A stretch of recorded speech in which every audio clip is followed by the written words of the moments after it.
ગુજરાત વિધાનસભામાં સમાન નાગરિક સંહિતા યુસીસી બિલને લઈને વિરોધ તીવ્ર બન્યો છે. જમિયત ઉલમાએ હિન્દ અને કોંગ્રેસે આ બિલનો સંયુક્ત રીતે વિરોધ કર્યો છે. પૂર્વ મેયર કદીર પીરઝાદા અને મૌલાના અરશદ મીરે લોકોને મોટો સંદેશ આપ્યો છે. તેમણે યુસીસીને બંધારણીય અને સાંપ્રદાયિક દ્રષ્ટિકોણથી અયોગ્ય ગણાવી વિવિધ ધાર્મિક સમુદાયોની અલગ વ્યક્તિગત કાયદાઓની સ્વાયત્તતા જાળવી રાખવાની હિમાયત કરી છે. રાજ્ય વિધાનસભામાં સમાન નાગરિક સંહિતા યુસીસી બિલને લઈને રાજકીય અને સામાજિક વર્તુળોમાં હલચલ મચી ગઈ છે. આ બિલ સામે જમિયતે ઉલમાએ હિન્દ અને કોંગ્રેસ પાર્ટીએ સુરતમાં સંયુક્ત રીતે વિરોધ વ્યક્ત કર્યો છે.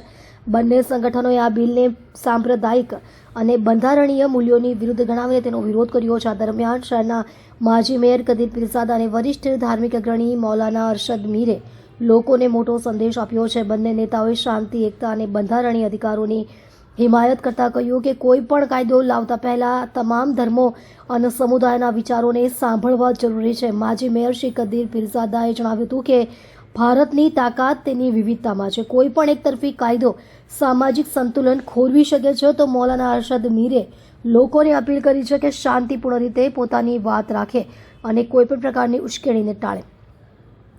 બિલના સમર્થકો તેને દેશમાં એક સમાન કાયદા માટે જરૂરી ગણાવી રહ્યા છે, જ્યારે વિરોધીઓ તેને ધાર્મિક સ્વતંત્રતા અને લઘુમતી હિતો પર પ્રહાર તરીકે જોઈ રહ્યા છે. આ મુદ્દે વિધાનસભામાં જોરદાર ઘમાસાણ ચાલુ રહેવાની સંભાવના છે. સૂત્રોના જણાવ્યા અનુસાર આગામી દિવસોમાં આ મુદ્દે અન્ય સામાજિક સંગઠનો પણ પોતાનો પક્ષ રજૂ કરી શકે છે. ચર્ચા હાલ તમામ વર્ગોમાં ગરમાઈ ગઈ છે. યુનિફોર્મ સિવિલ કોડ યુસીસીનો કાયદો જે ગઈકાલે ગુજરાતની વિધાનસભામાં મંજૂર કરવામાં આવ્યો તેની સામે અમારો સખત વિરોધ છે. જ્યારે એનો પ્રોસિજર ચાલતો હતો, કમિટી આવી હતી, ત્યારે પણ અમે વિરોધ કર્યો હતો. વિવિધતામાં એકતા આ બંધારણનો મૂળ વાયોલેશન છે, એટલે અમે વિરોધ કરીએ છીએ અને એની સામે અમે જ્યાં જરૂર પડે ન્યાયાલય એ સુપ્રીમ છે.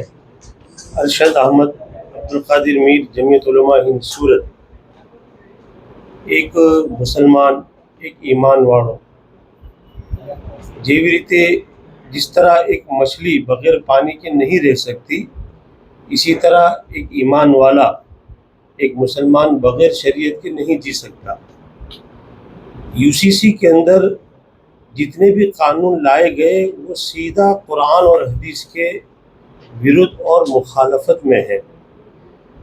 आपने ज़बरदस्ती ये कानून हमारे ऊपर थोप दिया और हमको मुकल्लफ किया कि हम उस पर अमल करें, तो हम मजबूर हैं. लेकिन एक मुसलमान कुरान और हदीस के ख़िलाफ़ कभी भी काम नहीं कर सकता. और आइन और बंधारण ने हमको हक दिया है, बल्कि तमाम को हक दिया है कि वो अपने अपने मजहब पर अमल करें. फिर क्यों हमारे साथ ऐसी नाइंसाफ़ी हो रही है? मैं गुजारिश करता हूँ कि इस बिल को अमल में न लाया जाए और तमाम के जज्बात को अपनी जगह पर रहने दिया जाए. किसी के जज्बात को ठेस न पहुँचे, इसकी पूरी कोशिश की जाए. इसी उम्मीद के साथ मैं ये मैसेज जमियत उलमा हिंद सूरत की जानिब से आपको पेश करता हूँ.